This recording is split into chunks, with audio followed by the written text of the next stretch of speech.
नमस्कार, अस्सल मराठी चव या मराठी यूट्यूब चॅनलमध्ये आपल्या सगळ्यांचं पुन्हा एकदा खूप खूप स्वागत आहे। आज आपण बनवूया झणझणीत असं माशाचं कालवण आणि कुरकुरीत असं मच्छी फ्राय।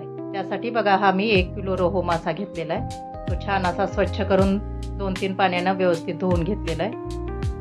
आता याला आपण हळद आणि मीठ लावून ठेवूया।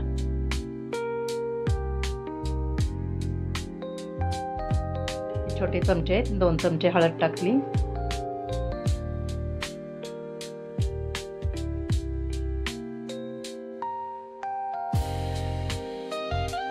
आणि हे मीठ टाकूया।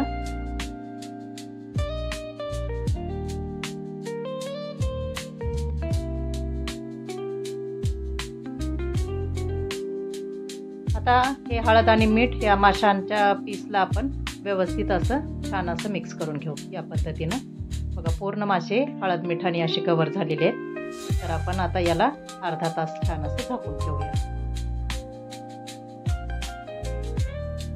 तोपर्यंत इकडे मी 2 कांदे 2 टोमॅटो आणि थोडंसं खोबरं गॅसवर भाजून घेते।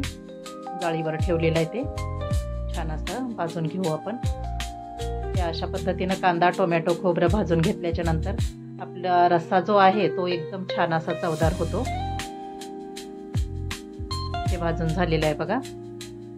सोबतच हे कांदे असे भाजलेले आहेत, खोबरं पण छान भाजलेलं आहे आणि टोमॅटो आणि हे आलं लसूण काढलेलं आहे। आता आपण या आले लसणाची आणि कांदा खोबरं आणि टोमॅटोची छान अशी पेस्ट करून घेऊया।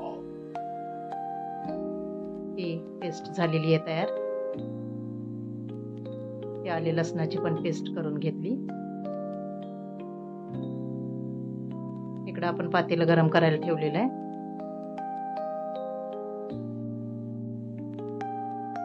मासे पण बघूया आपण अर्धा तास झालेला आहे। छान झालेले आहेत मासे पण मोडलेले आहेत। आता हे मसाले घेतलेले आहेत मी।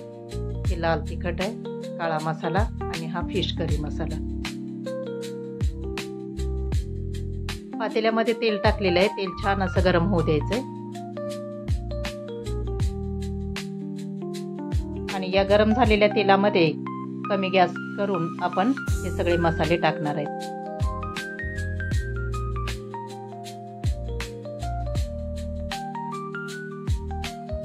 छान हे मसाले तेलामध्ये व्यवस्थित परतून घ्यायचे। त्यात टाकू आपण आलं लसणाची पेस्ट।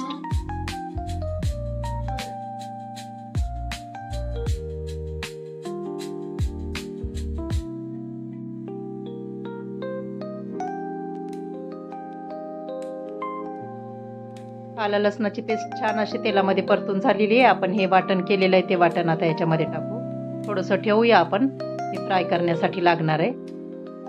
बस होईल एवढं। आता हे वाटण जे आहे हे पण आपल्याला तेलामध्ये छान असं परतून घ्यायचंय। मस्त त्याला तेल सुटेपर्यंत आपल्याला छान परतायचे ते।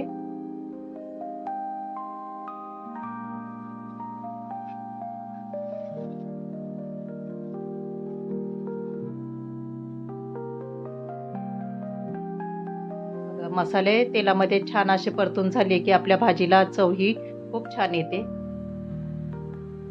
मसाल्यांची चव ही सगळी आपली या कालवणात उतरणार आहे। मस्त तेल सुटायला लागलेलं आहे आता ह्या वाटणाला। थोडंसं पाणी टाकून घेऊ, खाली आपले मसाले जळणार नाहीत मग।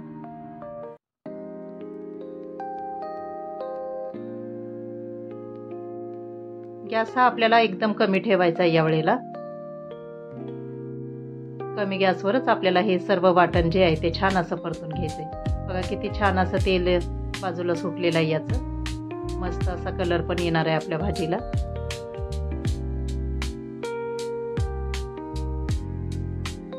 आता आपण हे जे मासे होते याच्यामधून आपण हे माशाचे तोंड आणि काही पीस हे बाजूला काढलेले आहेत आणि ते आपण या पातेल्यामध्ये टाकूया।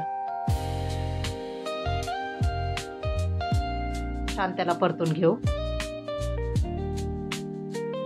बघा या रश्श्यामध्ये फक्त माशाचे तोंडच टाकायचे आणि एखाद दुसरं पीस टाकायचंय आणि छान असं त्याला तेल सुटेपर्यंत आपण परतून घेणार आहेत। म्हणजे माशाची चव पण या रश्श्यामध्ये उतरते। 2 मिनिट झाकून ठेवलंय आपण. आता याच्यामध्ये आपण टाकूया पाणी.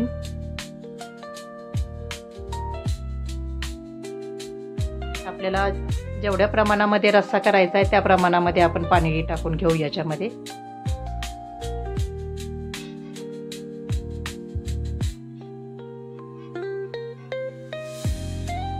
कमी गॅसवर आता याला छान असं शिजू द्यायचं आहे आपल्याला.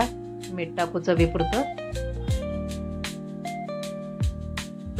आता हे जे बाकीचे माशाचे पीस होते त्याला आपण हे वाटण ठेवलेलं होतं ते वाटण याला लावून घेणार आहेत.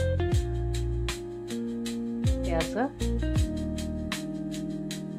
आणि याला कव्हर करण्यासाठी बघा हा बारीक रवा आहे आणि तांदळाचं पीठ, काळा मसाला, लाल तिखट आणि फिश करी मसाला. रवा जेवढा घेतलेला आहे तेवढंच मी तांदळाचं पीठ घेतलेलं आहे.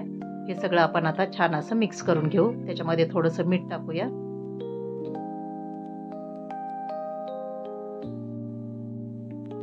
सर्व साहित्य चांगलं मिसळून घ्यायचं आहे आपल्याला. या पद्धतीनं छान सगळं एकजीव झालेलं आहे. आणि आता हे जे माशाचे पीस आहेत, इकडे मी कढईमध्ये तेल गरम करायला ठेवलेलं आहे आणि हे माशाचे पीस आहेत ते आपण या मिश्रणामध्ये आता बुडवायचेत आपल्याला असे छान. आणि कढईमध्ये तेलात सोडायचेत आपल्याला तळण्यासाठी. एका वेळेला आपण 3-3, 4-4 पीस असे तळून घेऊया. मस्त असं कमी गॅसवर एकदम सोनेरी रंगावर येईपर्यंत आपल्याला हे छान असे तळून घ्यायचे. खूप छान याची चव लागते आणि खायला पण हे छान असे कुरकुरीत लागतात. लहान मुलं तर एकदम आवडीनं खातात हे.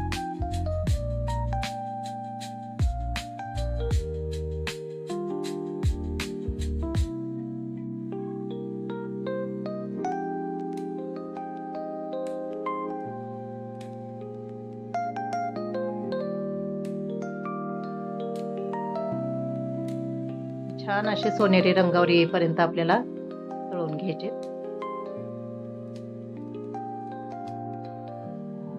बघू आपण पलटून बघूया खालची बाजू. मस्त छान तळली गेली आहे. असंच आपल्याला आणखीन एक वेळेस याला पलटून घ्यायचंय.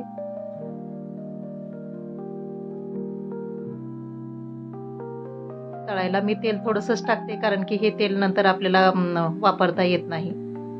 इकडे भाजीला पण आपल्या छान अशी उकळी यायला लागलेली आहे. आता या वेळेला टाकू आपण चिरलेली कोथिंबीर भाजीमध्ये. मिक्स करून घेऊ.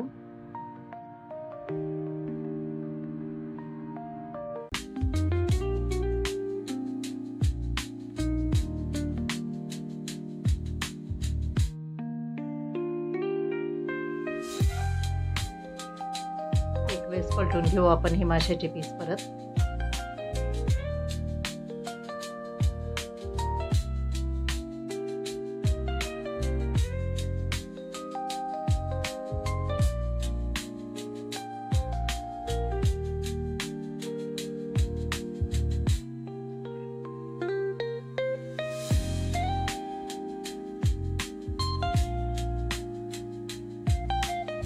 छान तळून झालेले आहेत. आपण काढून घेऊ आता हे बाजूला.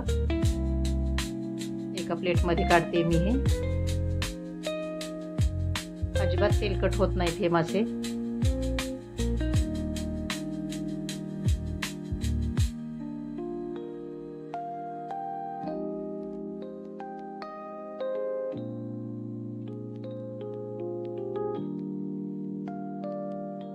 आता परत आपण ही दुसरी बॅच अशीच तळून घेऊ.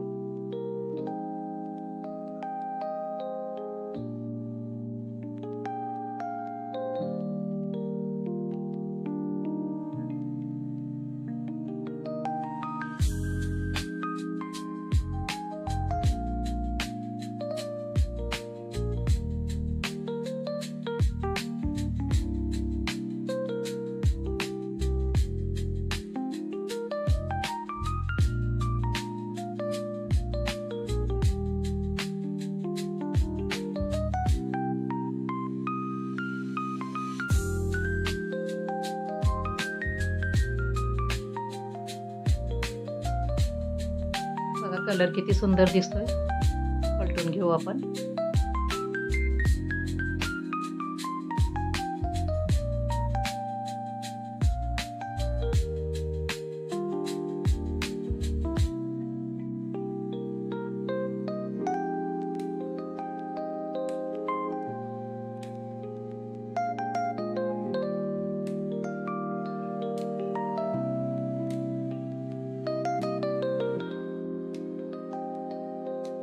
तुम्हाला हे फ्राय करत असताना रवा आणि तांदळाचं पीठ जर लावायचं नसेल तर नुसतं काळं तिखट, लाल तिखट आणि फिश करी मसाला, मीठ वगैरे लावून आपण हे तळून घेऊ शकतो.